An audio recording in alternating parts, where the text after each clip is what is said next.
The Adventure of Wisteria Lodge. Chapter 1. The Singular Experience of Mr. John Scott Eccles. I find it recorded in my notebook that it was a bleak and windy day towards the end of March in the year 1892.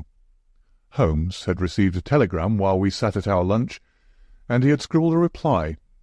He made no remark, but the matter remained in his thoughts, for he stood in front of the fire afterwards, with a thoughtful face, smoking his pipe, and casting an occasional glance at the message.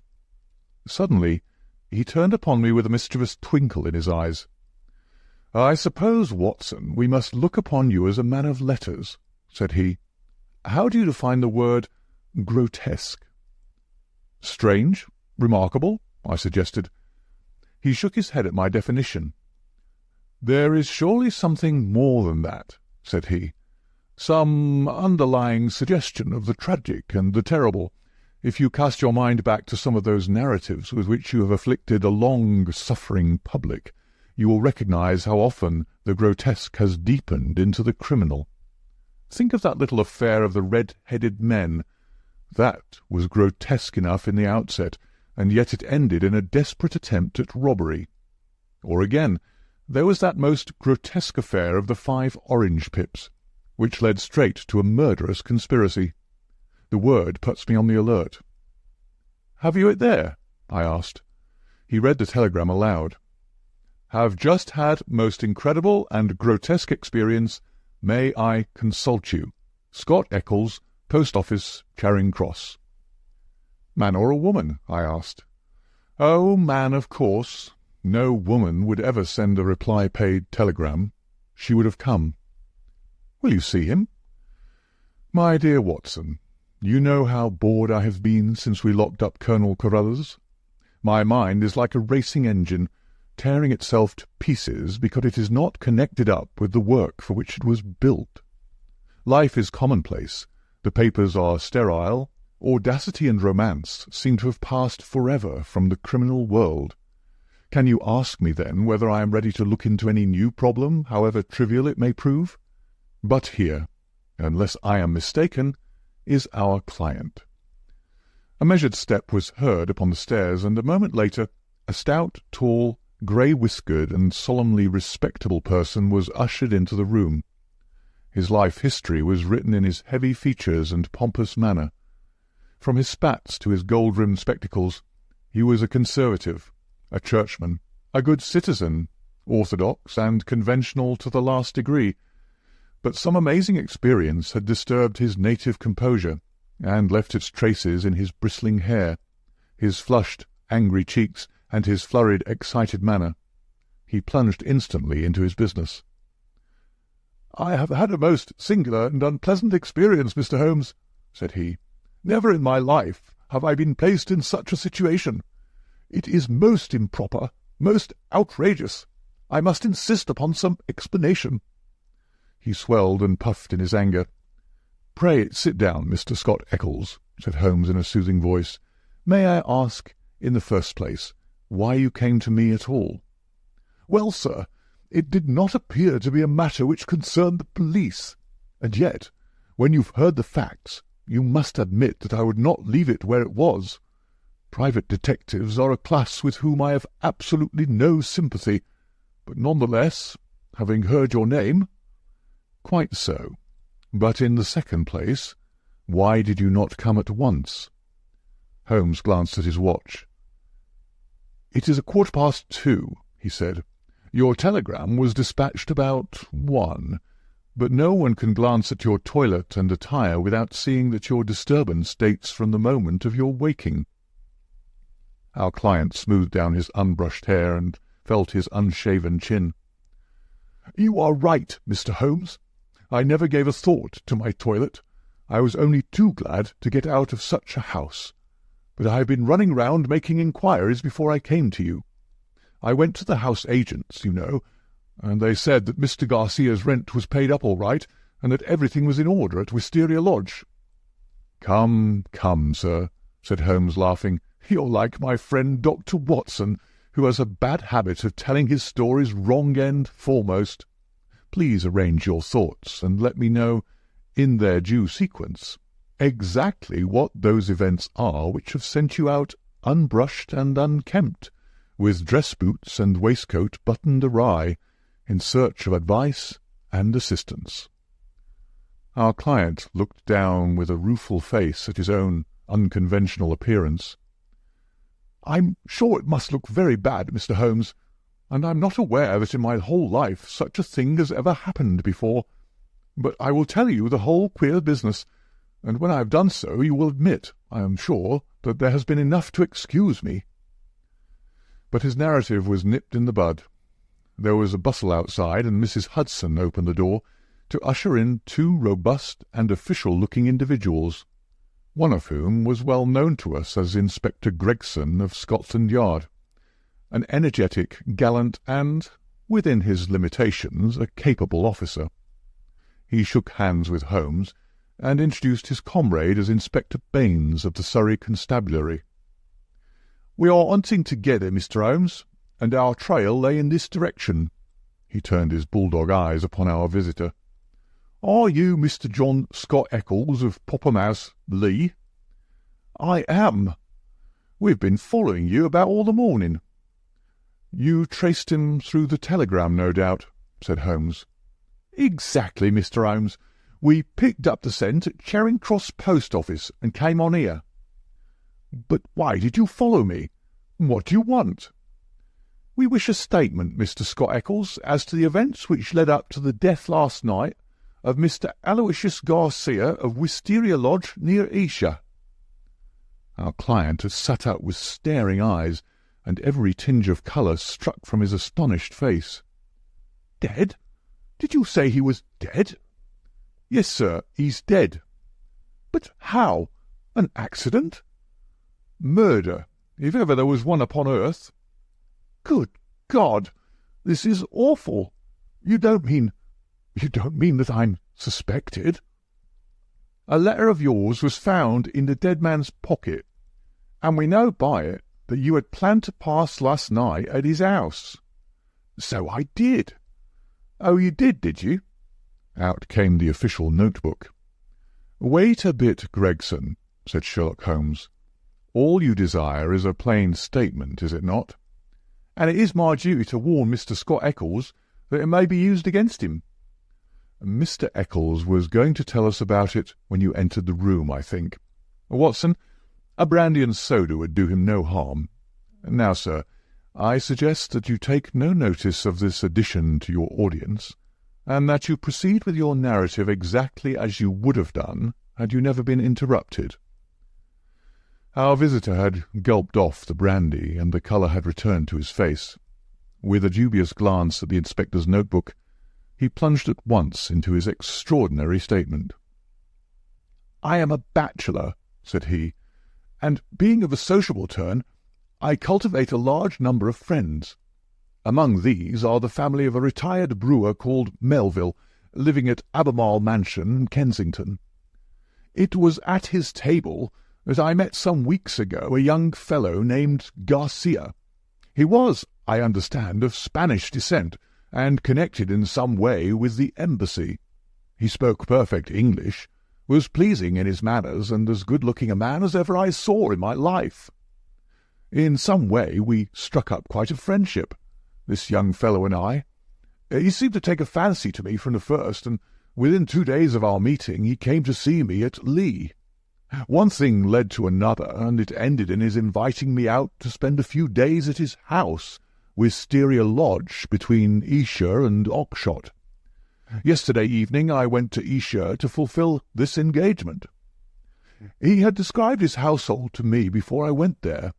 He lived with a faithful servant, a countryman of his own, who looked after all his needs. This fellow could speak English and did his housekeeping for him.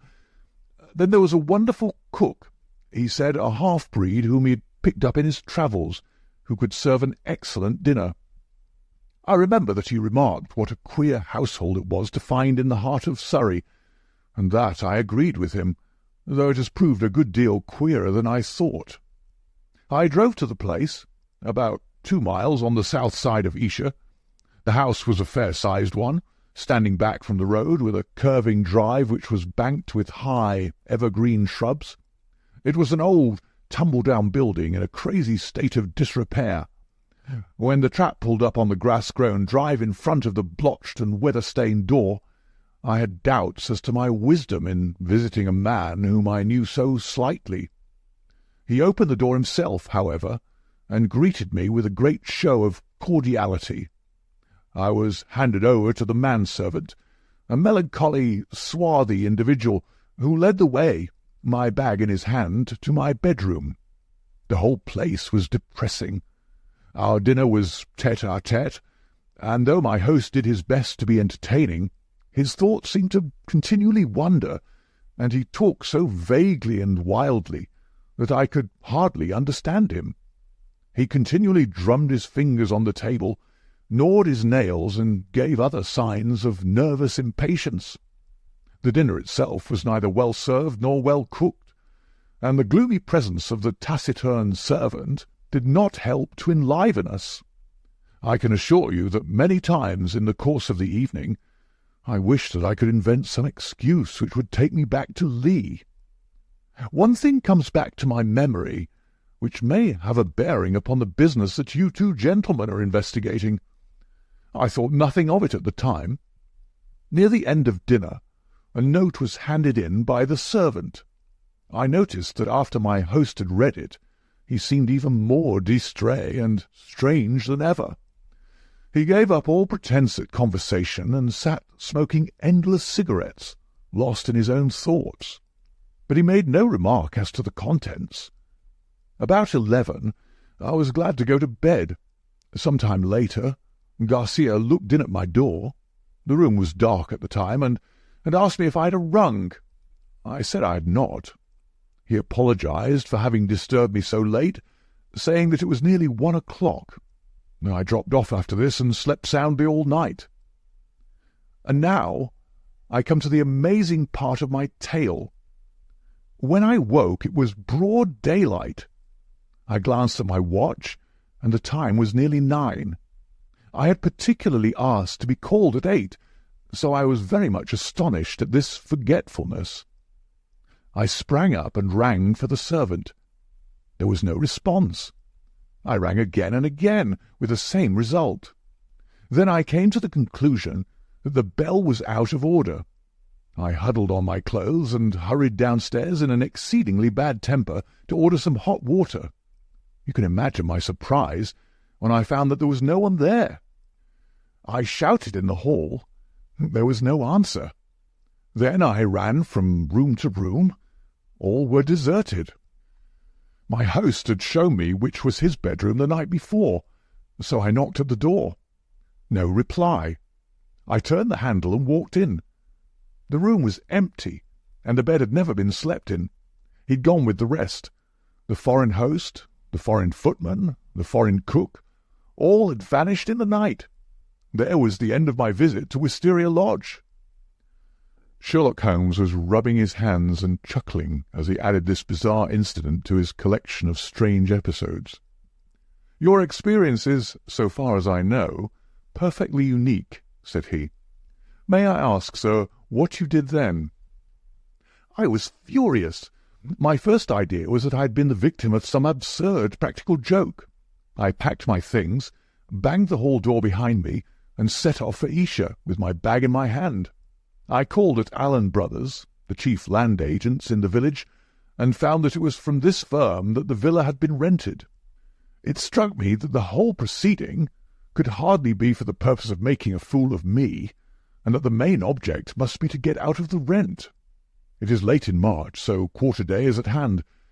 But this theory would not work. The agent was obliged to me for my warning, but told me that the rent had been paid in advance. Then I made my way to town, and called at the Spanish embassy. The man was unknown there.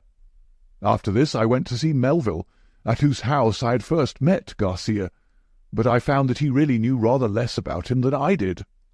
Finally, when I got your reply to my wire, I came out to you, since I gather that you are a person who gives advice in difficult cases. But now, Mr. Inspector, I understand from what you said when you entered the room that you can carry the story on, and that some tragedy had occurred. I can assure you that every word I have said is the truth, and that, outside of what I have told you, I know absolutely nothing about the fate of this man. My only desire is to help the law in every possible way." "I'm sure of it, Mr. Scott Eccles, I'm sure of it," said Inspector Gregson in a very amiable tone. "I'm bound to say that everything which you've said agrees very closely with the facts as they've come to our notice. For example, there was that note which arrived during dinner. Did you chance to observe what became of it?" "Yes, I did.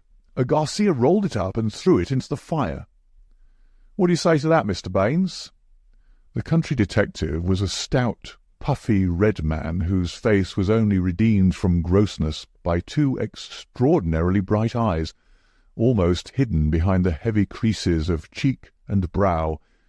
With a slow smile he drew a folded and discoloured scrap of paper from his pocket.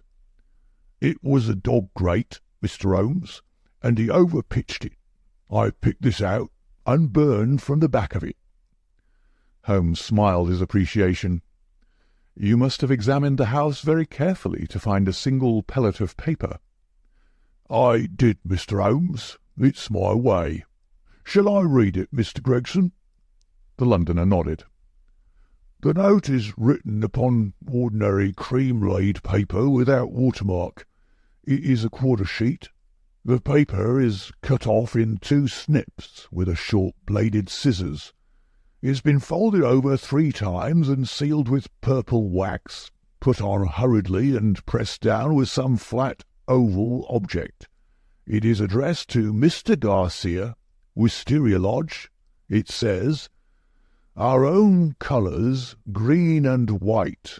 Green open, white shut. Main stair, first corridor, 7th right, green baize. Godspeed, D.' It is a woman's writing done with a sharp-pointed pen, but the address is either done with another pen or by someone else. It is thicker and bolder, as you see." "A very remarkable note," said Holmes, glancing it over. "I must compliment you, Mr. Baines, upon your attention to detail in your examination of it. A few trifling points might perhaps be added. The oval seal is undoubtedly a plain sleeve link. What else is of such a shape? The scissors were bent nail scissors. Short as the 2 snips are, you can distinctly see the same slight curve in each." The country detective chuckled. "I thought I had squeezed all the juice out of it, but I see there was a little over," he said. "I'm bound to say that I make nothing of the note except that there was something on hand, and that a woman, as usual, was at the bottom of it." Mr. Scott Eccles had fidgeted in his seat during this conversation. "I'm glad you found the note, since it corroborates my story," said he. "But I beg to point out that I have not yet heard what has happened to Mr. Garcia, nor what has become of his household." "As to Garcia," said Gregson, "that is easily answered. He was found dead this morning upon Oxshott Common, nearly a mile from his home. His head had been smashed to pulp by heavy blows of a sandbag or some such instrument, which had crushed rather than wounded. It is a lonely corner, and there is no house within a quarter of a mile of the spot. He had apparently been struck down first from behind, but his assailant had gone on beating him long after he was dead. It was a most furious assault. There are no footsteps, nor any clue to the criminals." "Robbed?" "No, there was no attempt at robbery." "This is very painful and terrible," said Mr. Scott Eccles in a querulous voice. "But it is really uncommonly hard on me. I had nothing to do with my host going off upon a nocturnal excursion and meeting so sad an end. How do I come to be mixed up with the case?" "Very simple, sir," Inspector Baines answered. "The only document found in the pocket of the deceased was a letter from you saying that you would be with him on the night of his death. It was the envelope of this letter which gave us the dead man's name and address. It was after 9 this morning when we reached his house and found neither you nor anyone else inside it. I wired to Mr. Gregson to run you down in London while he examined Wisteria Lodge. Then I came into town, joined Mr. Gregson, and here we are." "I think now," said Gregson, rising, "we'd best put this matter into an official shape. You'll come round with us to the station, Mr. Scott Eccles, and let us have your statement in writing." "Certainly, I will come at once. But I retain your services, Mr. Holmes. I desire you to spare no expense and no pains to get to the truth." My friend turned to the country inspector. "I suppose that you have no objection to my collaborating with you, Mr. Baines?" "Highly honoured, sir, I'm sure." "You appear to have been very prompt and businesslike in all that you have done. Was there any clue, may I ask, as to the exact hour that the man met his death?" "He'd been there since 1 o'clock. There was rain about that time, and his death had certainly been before the rain." "But that is perfectly impossible, Mr. Baines," cried our client. "His voice is unmistakable. I could swear to it that it was he who addressed me in my bedroom at that very hour." "Remarkable, but by no means impossible," said Holmes, smiling. "You have a clue?" asked Gregson. "On the face of it, the case is not a very complex one, though it certainly presents some novel and interesting features. A further knowledge of facts is necessary before I would venture to give a final and definite opinion. By the way, Mr. Baines, did you find anything remarkable besides this note in your examination of the house?" The detective looked at my friend in a singular way. "There were," said he, "one or two very remarkable things. Perhaps when I've finished at the police station you would care to come out and give me your opinion of them." "I am entirely at your service," said Sherlock Holmes, ringing the bell. "You will show these gentlemen out, Mrs. Hudson, and kindly send the boy with this telegram. He's to pay a 5-shilling reply."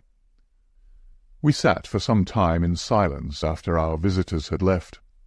Holmes smoked hard, with his brows drawn down over his keen eyes, and his head thrust forward in the eager way characteristic of the man. "Well, Watson," he asked, turning suddenly upon me, "what do you make of it?" "I can make nothing of this mystification of Scott Eccles." "But the crime?" "Well, taken with the disappearance of the man's companions, I should say that they were in some way concerned in the murder and fled from justice." "That is certainly a possible point of view. On the face of it, you must admit, however, that it is very strange that his 2 servants should have been in a conspiracy against him and should have attacked him on the one night when he had a guest. They had him alone at their mercy every other night in the week." "Then why did they fly?" "Quite so. Why did they fly? There is a big fact. Another big fact is the remarkable experience of our client, Scott Eccles. Now, my dear Watson, is it beyond the limits of human ingenuity to furnish an explanation which would cover both of these big facts? If it were one which would also admit of the mysterious note, with its very curious phraseology, why, then it would be worth accepting as a temporary hypothesis. If the fresh facts which come to our knowledge all fit themselves into the scheme, then our hypothesis may gradually become a solution." "But what is our hypothesis?" Holmes leaned back in his chair with half-closed eyes. "You must admit, my dear Watson, that the idea of a joke is impossible. There were grave events afoot, as the sequel showed, and the coaxing of Scott Eccles to Wisteria Lodge had some connection with them." "But what possible connection?" "Let us take it link by link. There is, on the face of it, something unnatural about this strange and sudden friendship between the young Spaniard and Scott Eccles. It was the former who forced the pace. He called upon Eccles at the other end of London on the very day after he first met him, and he kept in close touch with him until he got him down to Esher. Now, what did he want with Eccles? What could Eccles supply? I see no charm in the man. He is not particularly intelligent, not a man likely to be congenial to a quick-witted Latin. Why then was he picked out from all the other people whom Garcia met as particularly suited to his purpose? Has he any one outstanding quality? I say that he has. He is the very type of conventional British respectability, and the very man as a witness to impress another Briton. You saw yourself how neither of the inspectors dreamed of questioning his statement, extraordinary as it was. But what was he to witness? Nothing, as things turned out, but everything, had they gone another way. That is how I read the matter. I see. He might have proved an alibi. Exactly, my dear Watson. He might have proved an alibi. We will suppose, for argument's sake, that the household of Wisteria Lodge are confederates in some design. The attempt, whatever it may be, is to come off, we will say, before 1 o'clock. By some juggling of the clocks, it is quite possible that they may have got Scott Eccles to bed earlier than he thought. But in any case, it is likely that when Garcia went out of his way to tell him that it was 1, it was really not more than 12. If Garcia could do whatever he had to do and be back by the hour mentioned, he had evidently a powerful reply to any accusation. Here was this irreproachable Englishman ready to swear in any court of law that the accused was in the house all the time. It was an insurance against the worst. Yes, I see that, but how about the disappearance of the others? I have not all my facts yet, but I do not think there are any insuperable difficulties. Still, it is an error to argue in front of your data. You find yourself insensibly twisting them round to fit your theories. And the message? How did it run? Our own colours, green and white. Sounds like racing. Green open, white shut. That is clearly a signal. Main stair, first corridor, 7th right, green baize. This is an assignation. We may find a jealous husband at the bottom of it all. It was clearly a dangerous quest. She would not have said Godspeed had it not been so. D. That should be our guide. The man was a Spaniard. I suggest that D stands for Dolores, a common female name in Spain. Good, Watson, very good, but quite inadmissible. A Spaniard would write to a Spaniard in Spanish. The writer of this note is certainly English. Well, we can only possess our soul in patience until this excellent inspector come back for us. Meanwhile, we can thank our lucky fate which has rescued us for a few short hours from the insufferable fatigues of idleness. An answer had arrived to Holmes's telegram before our Surrey officer had returned. Holmes read it and was about to place it in his notebook when he caught a glimpse of my expectant face. He tossed it across with a laugh. "We are moving in exalted circles," said he. The telegram was a list of names and addresses. Lord Harringby, the Dingle, Sir George Folliot, Oxshott Towers, Mr. Hines, J.P., Purdley Place, Mr. James Baker Williams, Forton Old Hall, Mr. Henderson, High Gable, Reverend Joshua Stone, Nether Walsling. "This is a very obvious way of limiting our field of operations," said Holmes. "No doubt Baines, with his methodical mind, has already adopted some similar plan." "I don't quite understand." "Well, my dear fellow, we have already arrived at the conclusion that the message received by Garcia at dinner was an appointment or an assignation. Now, if the obvious reading of it is correct, and in order to keep the tryst one has to ascend a main stair and seek the 7th door in a corridor, it is perfectly clear that the house is a very large one. It is equally certain that this house cannot be more than a mile or two from Oxshott, since Garcia was walking in that direction and hoped, according to my reading of the facts, to be back in Wisteria Lodge in time to avail himself of an alibi which would only be valid up to 1 o'clock. As the number of large houses close to Oxshott must be limited, I adopted the obvious method of sending to the agents mentioned by Scott Eccles and obtaining a list of them. Here they are in this telegram, and the other end of our tangled skein must lie among them. It was nearly 6 o'clock before we found ourselves in the pretty Surrey village of Esher, with Inspector Baines as our companion. Holmes and I had taken things for the night and found comfortable quarters at the Bull. Finally, we set out in the company of the detective on our visit to Wisteria Lodge. It was a cold, dark March evening, with a sharp wind and the fine rain beating upon our faces. A fit setting for the wild common over which our road passed, and the tragic goal to which it led us. End of Chapter 1. The Tiger of San Pedro. A cold and melancholy walk of a couple of miles brought us to a high wooden gate which opened into a gloomy avenue of chestnuts. The curved and shadowed drive led us to a low, dark house, pitch black against a slate-coloured sky. From the front window upon the left of the door there peeped a glimmer of a feeble light. "There's a constable in possession," said Baines. "I'll knock at the window." He stepped across the grass plot and tapped with his hand on the pane. Through the fogged glass I dimly saw a man spring up from a chair beside the fire and heard a sharp cry from within the room. An instant later a white-faced, hard-breathing policeman had opened the door, the candle wavering in his trembling hand. "What's the matter, Walters?" asked Baines sharply. The man mopped his forehead with his handkerchief and gave a long sigh of relief.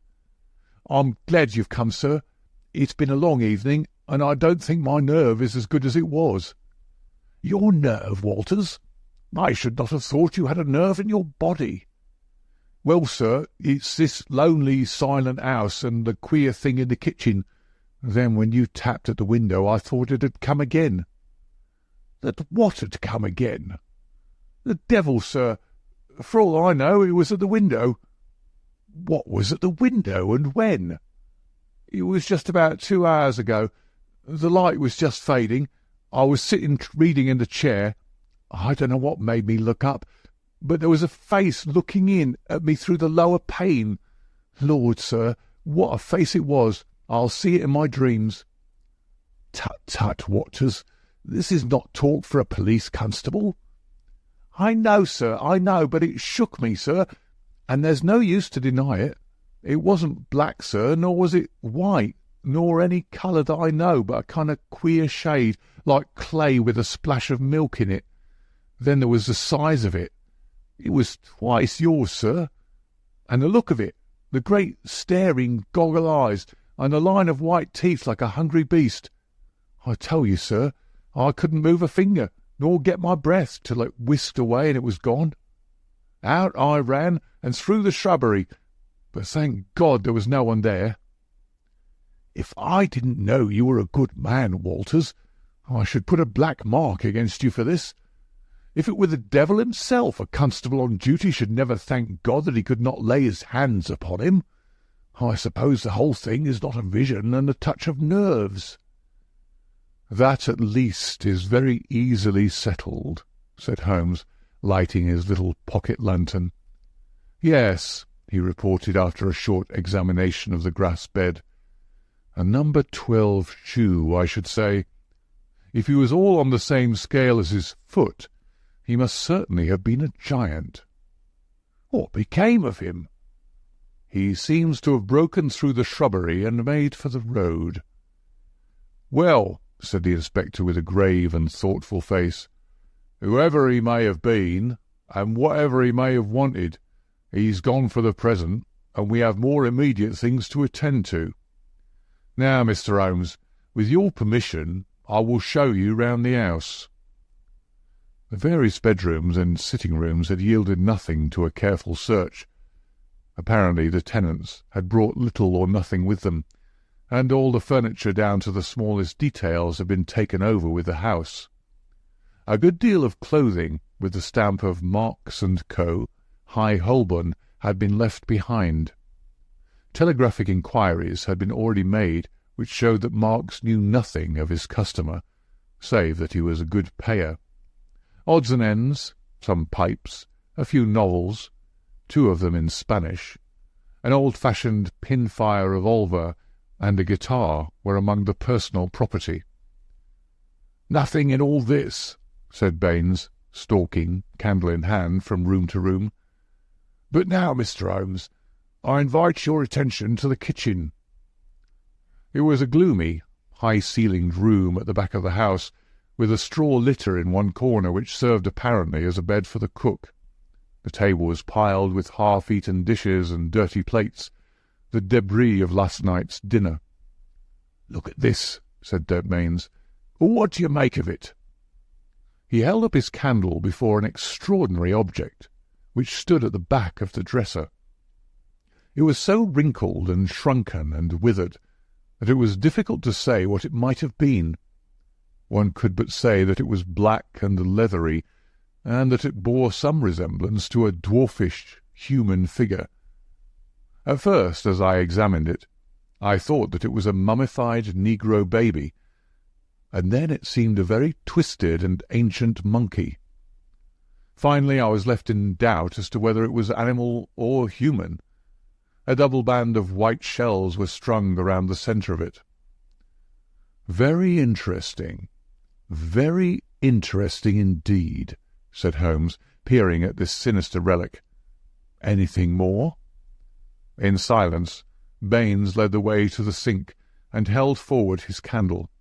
The limbs and body of some large white bird, torn savagely to pieces with the feathers still on, were littered all over it. Holmes pointed to the wattles on the severed head.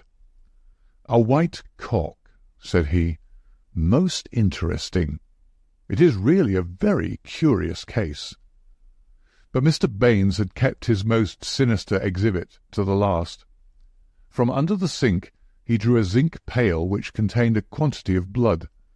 Then from the table he took a platter heaped with small pieces of charred bone. "Something has been killed and something has been burned. We raked all these out of the fire. We had a doctor in this morning. He says that they are not human." Holmes smiled and rubbed his hands. "I must congratulate you, Inspector, on handling so distinctive and instructive a case. Your powers, if I may say so, without offence, seem superior to your opportunities." Inspector Baines's small eyes twinkled with pleasure. "You're right, Mr. Holmes. We stagnate in the provinces. A case of this sort gives a man a chance, and I hope that I shall take it. What do you make of these bones?" "A lamb, I should say, or a kid." "And the white cock?" "Curious, Mr. Baines. Very curious. I should say almost unique." "Yes, sir. There must have been some very strange people with some very strange ways in this house. One of them is dead. Did his companions follow him and kill him? If they did, we should have them, for every port is watched. But my own views are different. Yes, sir, my own views are very different." "You have a theory, then?" "And I'll work it myself, Mr. Holmes. It's only due to my own credit to do so. Your name is made. But I have still to make mine. I shall be glad to be able to say afterwards that I had solved it without your help." Holmes laughed good-humouredly. "Well, well, Inspector," said he, "do you follow your path, and I will follow mine. My results are always very much at your service if you care to apply to me for them. I think that I have seen all that I wish in this house, and that my time may be more profitably employed elsewhere. Au revoir, and good luck." I could tell by numerous subtle signs, which might have been lost upon anyone but myself, that Holmes was on a hot scent. As impassive as ever to the casual observer, there were none the less a subdued eagerness and suggestion of tension in his brightened eyes and brisker manner, which assured me that the game was afoot. After his habit he said nothing, and after mine I asked no questions. Sufficient for me to share the sport and lend my humble help to capture without distracting that intent brain with needless interruption. All would come round to me in due time. I waited, therefore, but to my ever-deepening disappointment, I waited in vain. Day succeeded day, and my friend took no step forward. One morning he spent in town, and I learned from a casual reference that he had visited the British Museum.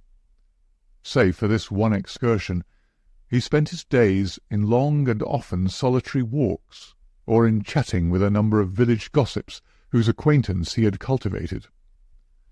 "I'm sure, Watson, a week in the country will be invaluable to you," he remarked. "It is very pleasant to see the first green shoots upon the hedges and the catkins on the hazels once again. With a spud, a tin box, and an elementary book on botany, there are instructive days to be spent." He prowled about with this equipment himself, but it was a poor show of plants which he would bring back of an evening. Occasionally, in our rambles, we came across Inspector Baines. His fat red face wreathed itself in smiles, and his small eyes glittered as he greeted my companion.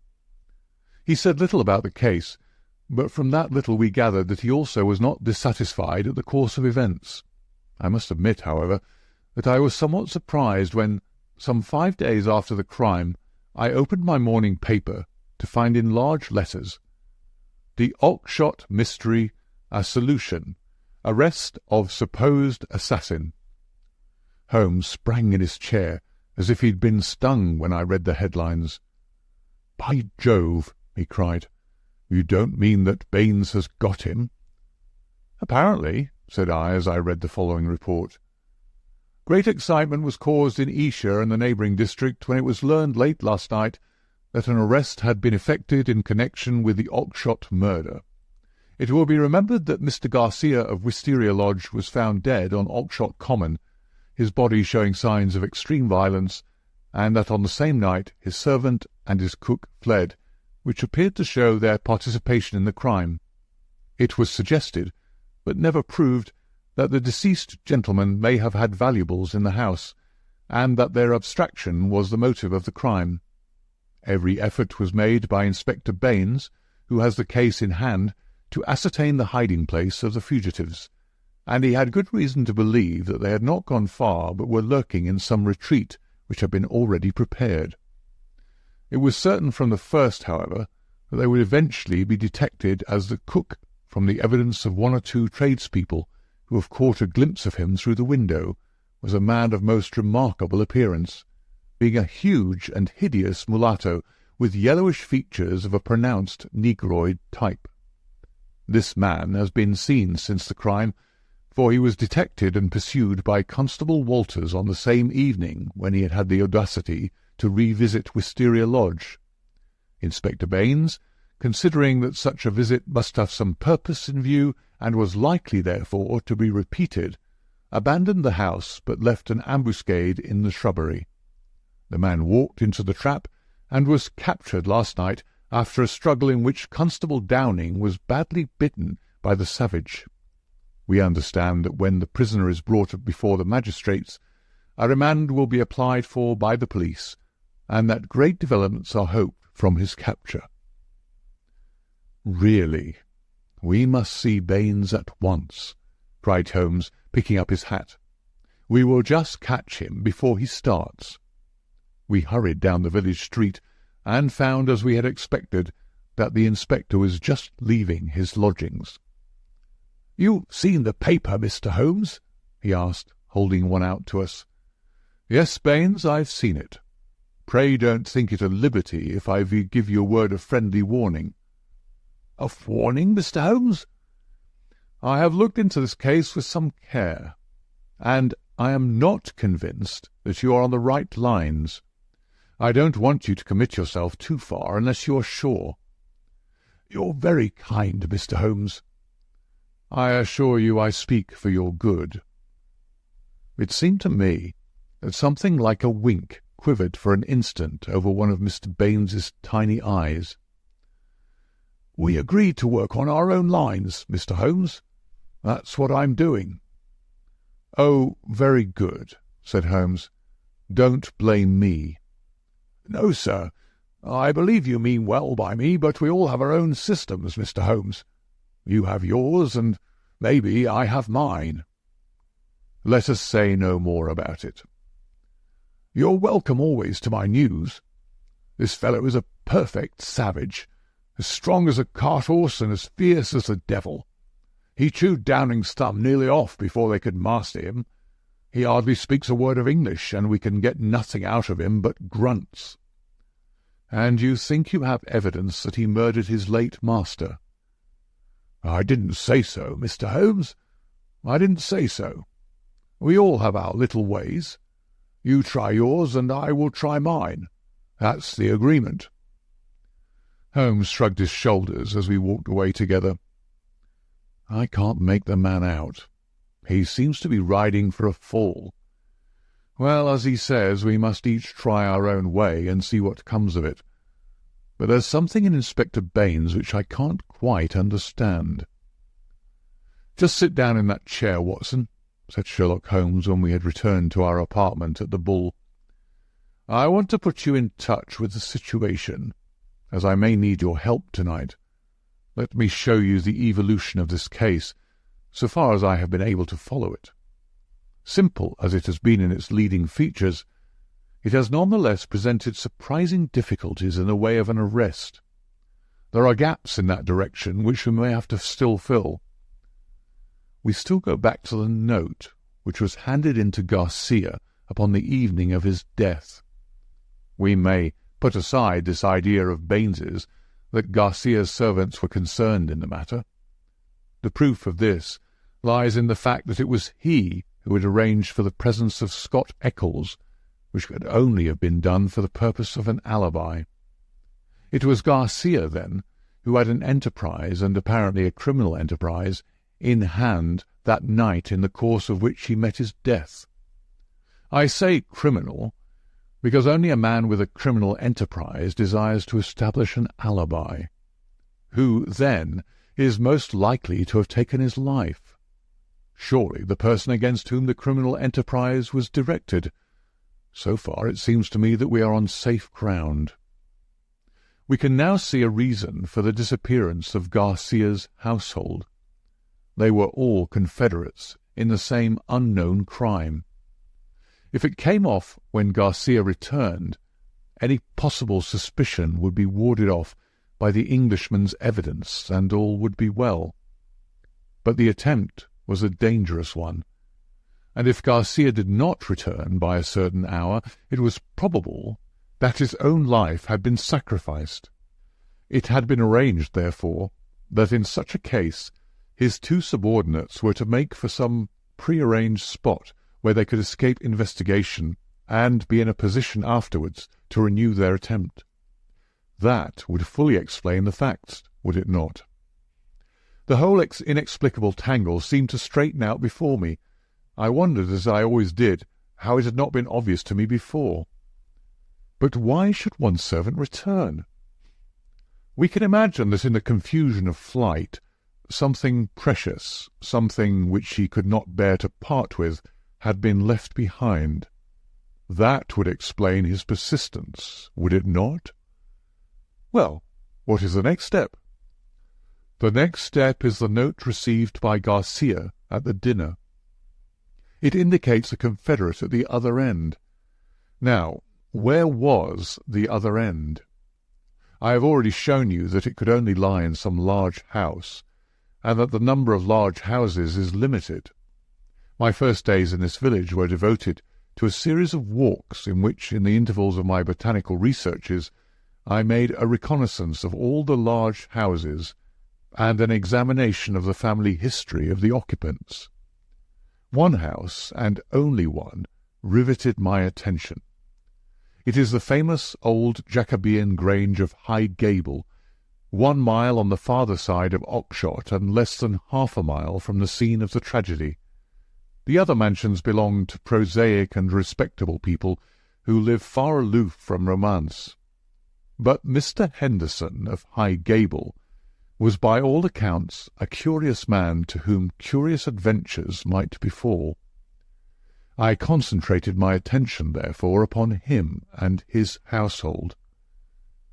A singular set of people, Watson. The man himself, the most singular of them all.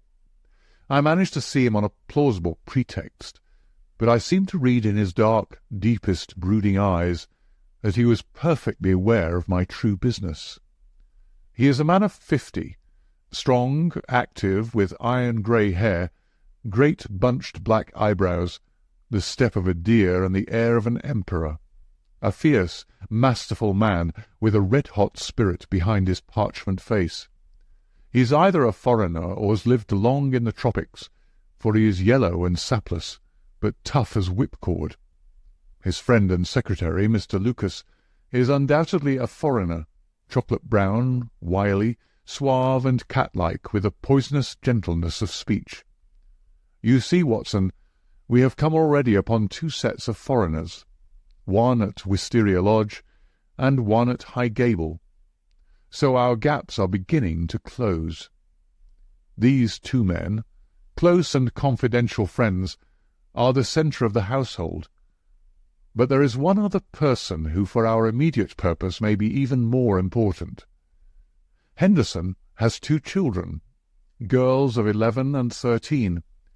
Their governess is a Miss Burnet, an Englishwoman of 40 or thereabouts, and there is also one confidential manservant. This little group forms the real family, for they travel about together, and Henderson is a great traveller, always on the move. It is only within the last weeks that he has returned after a year's absence to High Gable. I may add that he is enormously rich, and whatever his whims may be, he can very easily satisfy them.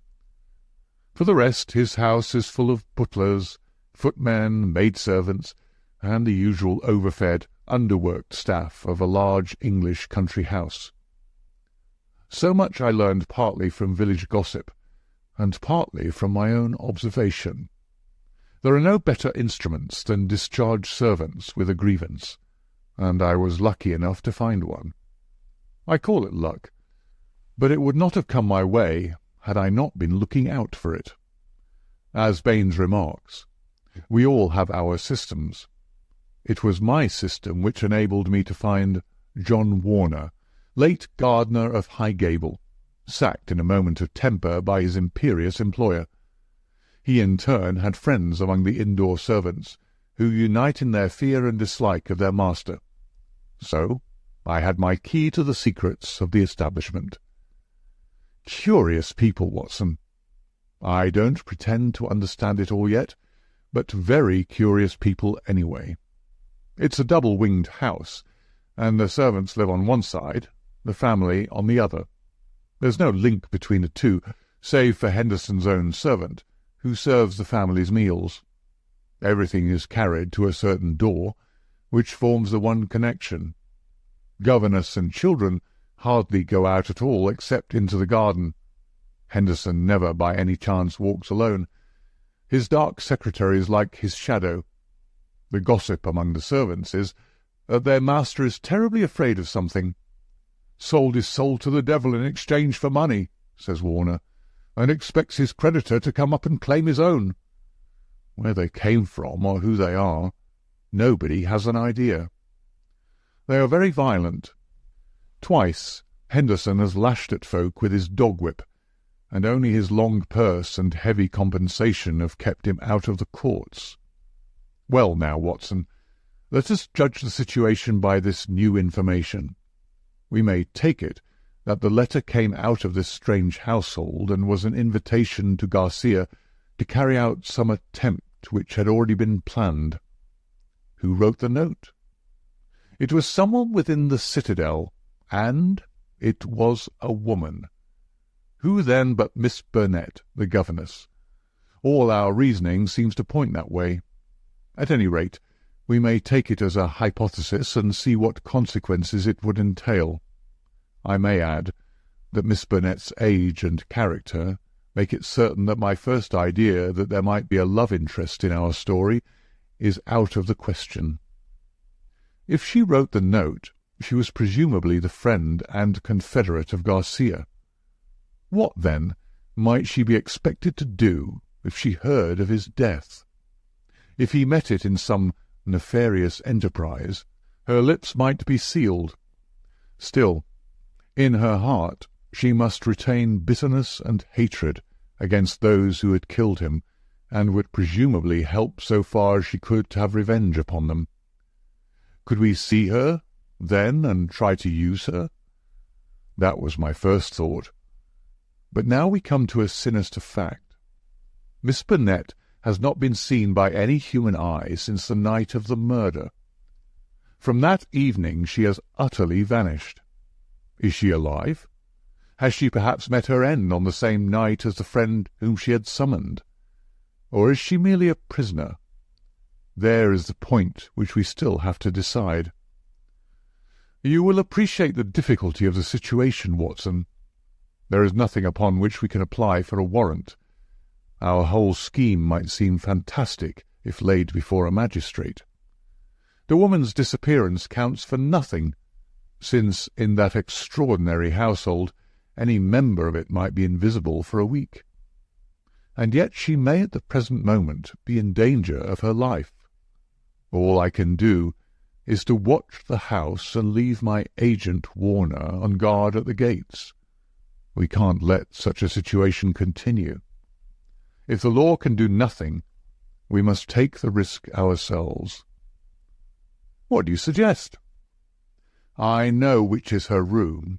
It is accessible from the top of an outhouse. My suggestion is that you and I go tonight and see if we can strike at the very heart of the mystery. It was not, I must confess, a very alluring prospect. The old house with its atmosphere of murder, the singular and formidable inhabitants, the unknown dangers of the approach, and the fact that we were putting ourselves legally in a false position, all combined to damp my ardour. But there was something in the ice-cold reasoning of Holmes which made it impossible to shrink from any adventure which he might recommend. One knew that thus, and only thus, could a solution be found. I clasped his hand in silence, and the die was cast. But it was not destined that our investigation should have so adventurous an ending.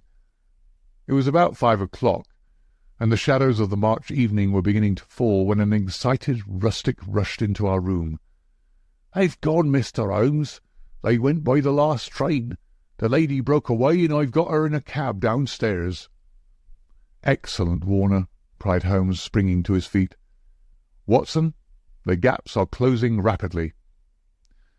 In the cab was a woman, half collapsed from nervous exhaustion. She bore upon her aquiline and emaciated face the traces of some recent tragedy. Her head hung listlessly upon her breast, but as she raised it and turned her dull eyes upon us, I saw that her pupils were dark dots in the centre of the broad grey iris. She was drugged with opium. "I watched at the gate, same as you advised, Mr. Holmes," said our emissary, the discharged gardener. "When the carriage came out, I followed it to the station. She was like one walking in her sleep, but when they tried to get her into the train, she came to life and struggled. They pushed her into the carriage. She fought her way out again.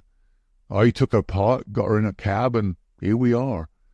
I shan't forget the face at the carriage window as I led her away. I'd have a short life if I'd his way, the black-eyed, scowling yellow devil." We carried her upstairs, laid her on the sofa, and a couple of cups of the strongest coffee soon cleared her brain from the mists of the drug. Baines had been summoned by Holmes, and the situation rapidly explained to him. "Why, sir, you've got me the very evidence I want," said the inspector warmly, shaking my friend by the hand. "I was on the same scent as you from the first." "What? You were after Henderson?" "Why, Mr. Holmes, when you were crawling in the shrubbery at High Gable, I was up one of the trees in the plantation and saw you down below. It was just who would get his evidence first." "Then why did you arrest the mulatto?" Baines chuckled. "I was sure Henderson, as he calls himself, felt that he was suspected, and that he would lie low and make no move so long as he thought he was in any danger. I arrested the wrong man to make him believe that our eyes were off him. I knew he'd be likely to clear off then and give us a chance of getting at Miss Burnet." Holmes laid his hand upon the inspector's shoulder. "You will rise high in your profession. You have instinct and intuition," said he. Baines flushed with pleasure. "I've had plainclothesman waiting at the station all the week. Wherever the high Gable folk go, he will keep them in sight. But he must have been hard put to it when Miss Burnet broke away. However, your man picked her up, and it was all ends well. We can't arrest without her evidence, that is clear, so the sooner we get a statement, the better." "Every minute she gets stronger," said Holmes, glancing at the governess. "But tell me, Baines, who is this man Henderson?" "Henderson," the inspector answered, "is Don Murillo, once called the Tiger of San Pedro." The Tiger of San Pedro. The whole history of the man came back to me in a flash. He had made his name as the most lewd and bloodthirsty tyrant that had ever governed any country with a pretence to civilization. Strong, fearless, and energetic, he had sufficient virtue to enable him to impose his odious vices upon a cowering people for 10 or 12 years. His name was a terror through all Central America. At the end of that time there was a universal rising against him. But he was as cunning as he was cruel, and at the first whisper of coming trouble he had secretly conveyed his treasures aboard a ship which was manned by devoted adherents. It was an empty palace which was stormed by the insurgents next day. The dictator, his 2 children, his secretary, and his wealth had all escaped them. From that moment he had vanished from the world, and his identity had been a frequent subject for comment in the European press.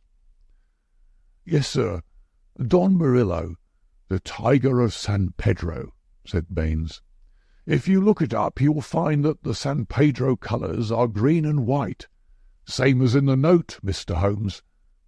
Henderson he called himself, but I traced him back, Paris and Rome and Madrid to Barcelona, where his ship came in '86. They've been looking for him all the time for their revenge, but it is only now that they have begun to find him out." "They discovered him a year ago," said Miss Burnet, who had sat up and was now intently following the conversation.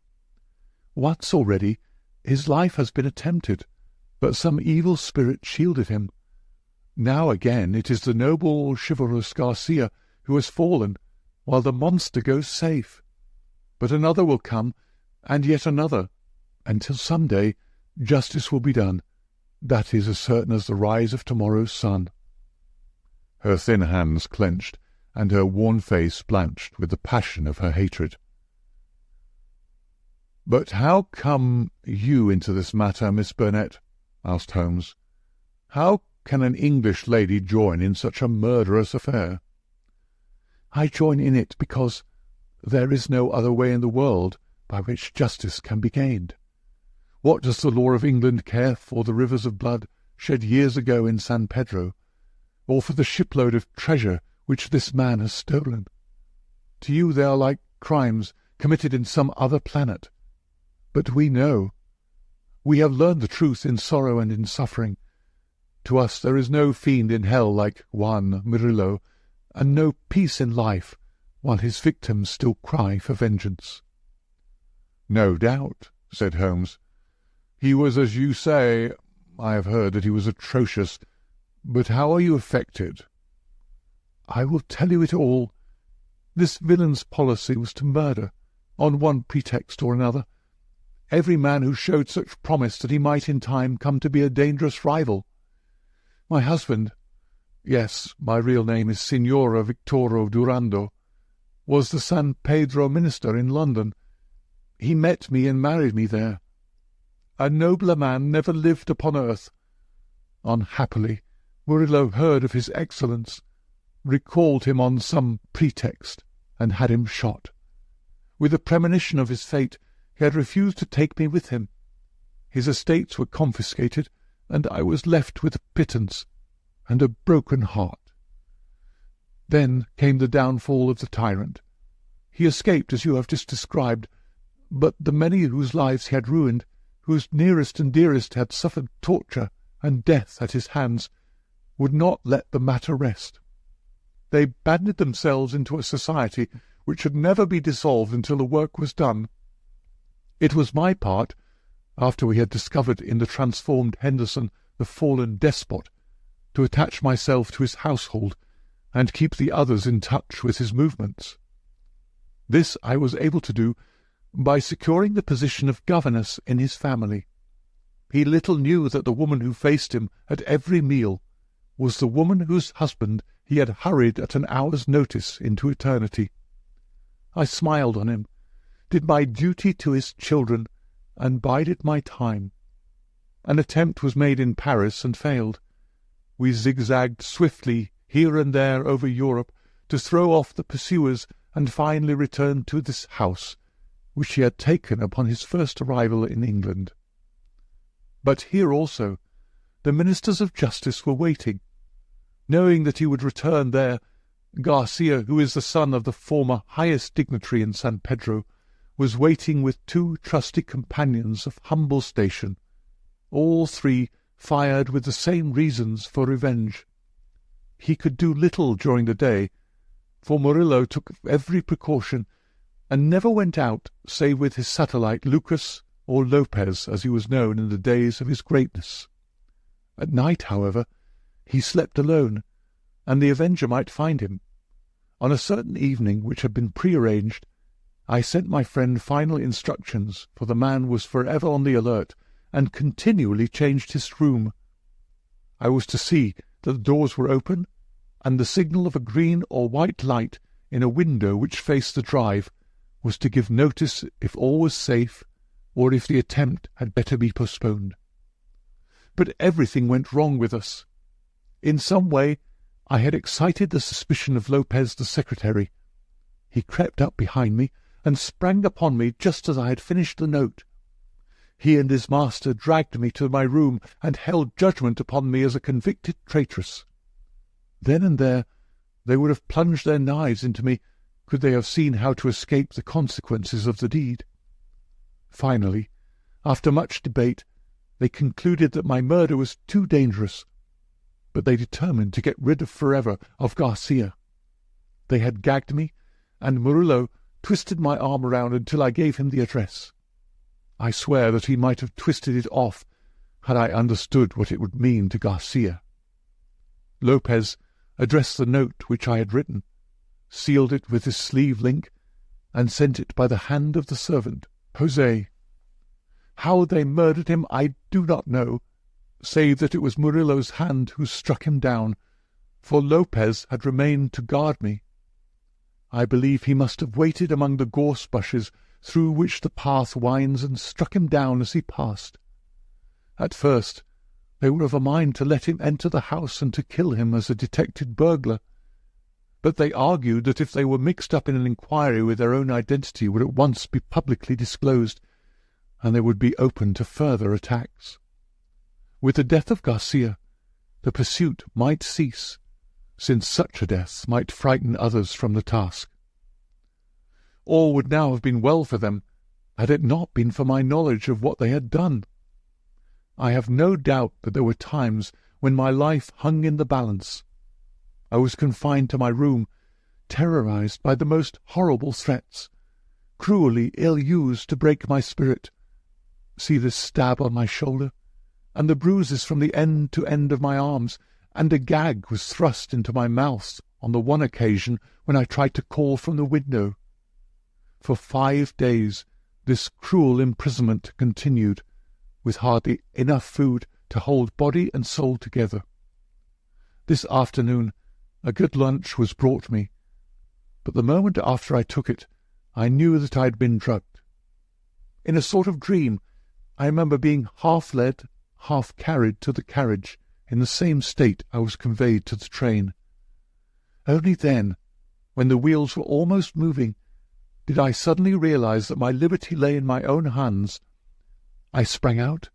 They tried to drag me back, and had it not been for the help of this good man who led me to the cab, I should never have broken away. Now, thank God, I am beyond their power forever. We had all listened intently to this remarkable statement. It was Holmes who broke the silence. "Our difficulties are not over," he remarked, shaking his head. "Our police work ends, but our legal work begins." "Exactly," said I. A plausible lawyer could make it out as an act of self-defence. There may be 100 crimes in the background, but it is only on this one that they can be tried." "Come, come," said Baines cheerily. "I think better of the law than that. Self-defence is one thing. To entice a man in cold blood with the object of murdering him is another, whatever danger you may fear from him. No, we shall all be justified when we see the tenants of High Gable at the next Guildford Assizes." It is a matter of history, however, that a little time was still to elapse before the Tiger of San Pedro should meet with his deserts. Wily and bold, he and his companion threw their pursuer off their track by entering a lodging-house in Edmonton Street and leaving by the back gate into Curzon Square. From that day they were seen no more in England. Some 6 months afterwards, the Marquis of Montlava and Signor Rulli, his secretary, were both murdered in their rooms at the Hotel Escurial at Madrid. The crime was ascribed to nihilism, and the murderers were never arrested.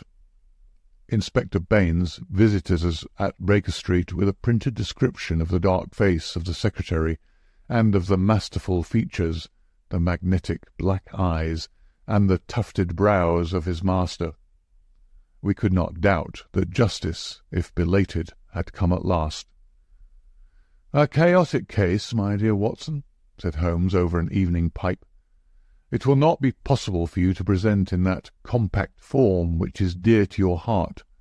It covers 2 continents, concerns 2 groups of mysterious persons, and is further complicated by the highly respectable presence of our friend Scott Eccles, whose inclusion shows me that the deceased Garcia had a scheming mind and a well-developed instinct of self-preservation. It is remarkable only for the fact that amid a perfect jungle of possibilities, we, with our worthy collaborator the inspector, have kept our close hold on the essentials, and so been guided along the crooked and winding path. Is there any point which is not quite clear to you?" "The object of the mulatto cook's return." "I think that the strange creature in the kitchen may account for it.